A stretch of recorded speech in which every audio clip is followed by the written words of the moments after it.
সকলেই ভালো আছেন আশা করছি। তো আমি আবার একটা নতুন ভিডিও নিয়ে চলে এসেছি। তো সেটা হচ্ছে, কিছু মানুষ দেখবেন মানে খেয়ে দিয়ে কোনো কাজ নেই, শুধু মানুষের সমালোচনা করা আর গুজব রটানো। তো গুজব মানে গুজব তারাই রটায় যাদের কোনো কাজ নেই, যারা ফার্স্টেডেড। মানে সে একটা কথা দিয়ে আছে দেখবেন, অলস মস্তিষ্ক শয়তানের কারখানা।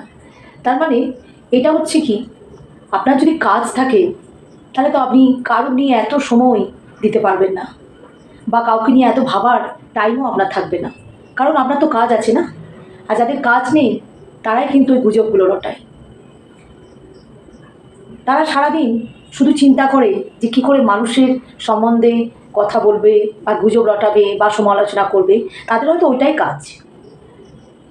আর আপনার কাজ থাকলে আপনি হয়তো টাইমই নেই আপনার যে আপনি কখন মানুষের গুজব রটাবেন বা সমালোচনা করবেন। তো সময়টা সত্যি বা কাজটা খুব প্রয়োজন। আর যাদেরই কাজ নেই তারাই কিন্তু এইরকম বিহেভিয়ার করে এবং গুজব রটিয়ে বেড়ায়।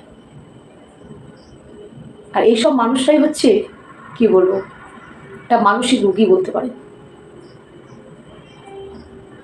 এইভাবে তারা দুনিয়ার লোকের খবর রাখে, কোথায় কী কে করছে, কোথায় কি যাচ্ছে, কারণ তার টাইম আছে, প্রচুর ভাবার চিন্তা করার টাইম আছে।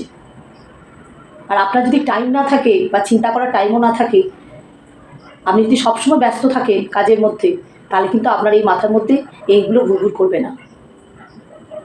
তাই যাদের মাথায় এগুলো ঘুরঘুর করে তাদের সত্যি কোনো কাজকর্ম নেই। কাজকর্ম থাকলে হয়তো এইভাবে মানুষের পিছনে লাগতো না, বা এইভাবে মানুষের সমালোচনা গুজব রটানোটাও তারা করতো না। তাই কাজটা খুব ইম্পর্টেন্ট প্রত্যেক মানুষের পক্ষে। আজকে এটুকুই। সকলেই ভালো থাকবেন, সুস্থ থাকবেন। টাটা।